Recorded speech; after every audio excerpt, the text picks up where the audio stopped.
এক ভাই জিজ্ঞাসা করেছেন যে আমার মা এক বড় হুজুরের নিকট থেকে খুব দামি দুটি তাবিজ এনে দিয়েছে, কিন্তু এখানে কিছু লোক বলে তাবিজ নাকি শিরক। তাদের কথায় আমি খুলেছি, কিন্তু এখন ভয় হচ্ছে, আপনি কিছু বলুন।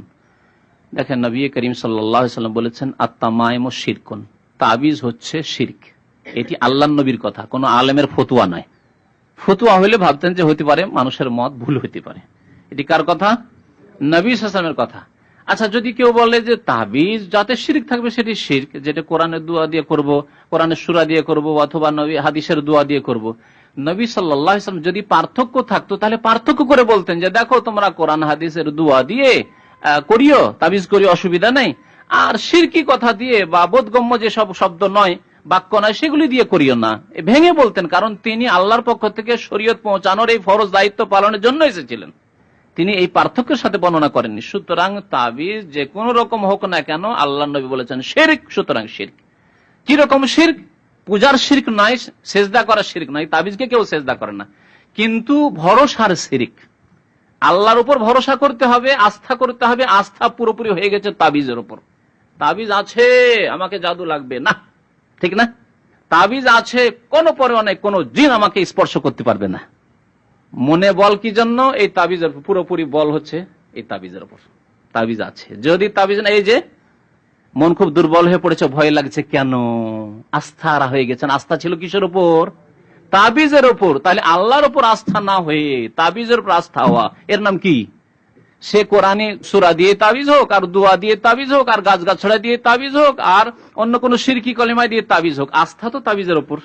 আল্লাহ কি বলছেন? বহু আয়াত রয়েছে, একটি আয়াত বলছি ওয়া আলাল্লাহি ফাতাওয়াক্কালু ইন কুনতুম মুমিনিন, আল্লাহর উপরেই একমাত্র ভরসা করো যদি তুমি মুমিন হও। তাহলে তাবিজের উপর যে ভরসা করবে সে কি মুমিন না মুশরিক? মুশরিক হয়ে যাবে। তারপরে যারা বলে কোরআন হাদিসের দোয়া দিয়ে তাবিজ করব, এমন কি খারাপ কথা? হ্যাঁ, খারাপ কথা। আরেকটি খারাপ কথা আছে, সেটা হচ্ছে যে পেশাব পায়খানায় কোরআনের কত অবমাননা করছেন, আল্লাহর নবীর দোয়ার কত অবমাননা করছেন। এটি কি হারাম নয় আপনার জন্য? দিনে কতবার গুনাহগার হচ্ছেন তাবিজ নিয়ে পেশাব করতে গিয়ে, পায়খানা গিয়ে, গোসলখানা গিয়ে, কতবার গুনাহগার হচ্ছেন আপনি? স্ত্রীর কাছে গিয়ে, আর মহিলার গায়ে তাবিজ থাকলে স্বামীর কাছে গিয়ে। সুবহানাল্লাহ, চিন্তা করেন না? তাহলে শিরকও আছে, এবং এই কোরআন এবং হাদিসের, আল্লাহ এবং রাসূলের কথার অবমাননা, মানহানিও আছে, যা কুফরির আশঙ্কা নিয়ে আসে আপনার জন্য। সুতরাং খবরদার, তাবিজের উপর ভরসা না করে আল্লাহর উপর ভরসা করেন। যারা আমরা তাবিজ করি না, জীবনে লিখি না, তাদের কি ক্ষতি হয়েছে বলুন তো দেখি? আল্লাহ না চাইলে কারো ক্ষতি হবে না। আর আল্লাহ যদি চান কারো কোনো বালা মুসিবত, তাহলে ভালো মানুষ হলেও বালা মুসিবত আসতে পারে, পরীক্ষার জন্য আসতে পারে। আর খারাপের আযাব মুলুক আসতে পারে। খারাপের উপর বালা মুসিবত আযাব শাস্তি হিসাবে আসতে পারে, আর ভালো লোক সৎ লোকের উপর কোনো বালা মুসিবত বিপদ আপদ পরীক্ষার জন্য। দেখি পরীক্ষা আমার বান্দা পাস করছে কিনা। ইব্রাহিম আলাইহিস সালামকে পরীক্ষা করেছেন, ইউসুফ আলাইহিস সালামকে জেলে দিয়ে আল্লাহ পরীক্ষা করেছেন, আইয়ুব আলাইহিস সালামকে অসুস্থ করে আল্লাহ পরীক্ষা করছেন। সুতরাং আল্লাহর উপর ভরসা করেন আর তাবিজ করবেন না। এই তাবিজের সাথে আরেকটি প্রশ্ন ছিল, মুখে আমাকে জিজ্ঞাসা করেছিল এক ভাই, সেটা হচ্ছে যে এক ভাই সুতা বেঁধে রেখেছে। সুতা অনেকে বালা রাখে, পায়ে হোক, হাতে হোক, বাচ্চার কোমরে হোক, রাখে না?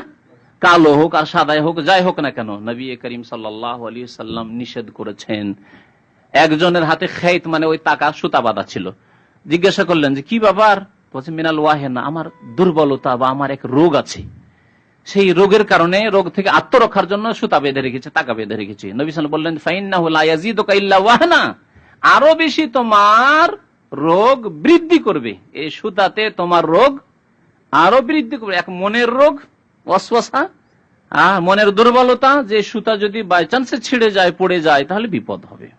কেউ যদি ছিঁড়ে নেয় মুশকিল হয়ে যাবে। আর সবচেয়ে বড় রোগ হচ্ছে শিরকের রোগ, কুফরির রোগ। ফি কুলুবিহিম মারাযুন ফাযাদাহুমুল্লাহু মারাযা, সূরা বাকারায় যে রোগের কথা, মারাজের কথা বলেছে, কোন রোগ? শিরকের রোগ, কুফরির রোগ, আপনার শিরকের রোগ। আরো কি বলেছেন নবী সাল্লাল্লাহু আলাইহি ওয়াসাল্লাম, তা শুনবেন, ওই হাদিসটি পুরা করি। ফাইন্নাকা লাউ মিত্তা, এই অবস্থায় তুমি যদি মরে যাও, ওয়াহি আলাইক, আর এই সুতা তাগা বালা যদি তোমার কাছে থাকে, তোমার হাতে কোমরে বা তোমার ছেলে মেয়ের হাতে কোমরে, বাড়িতে ইত্যাদি যদি থাকে, মা আফলাহতা আবাদা, কোনদিনই তুমি মুক্তি পাবে না, কখনো তুমি মুক্তি পাবে না। তাহলে ভালো করে শুনে রাখুন যে এসব করা শিরকি কাজ, তা করবেন। আল্লাহর উপর ভরসা করতে চেষ্টা করুন।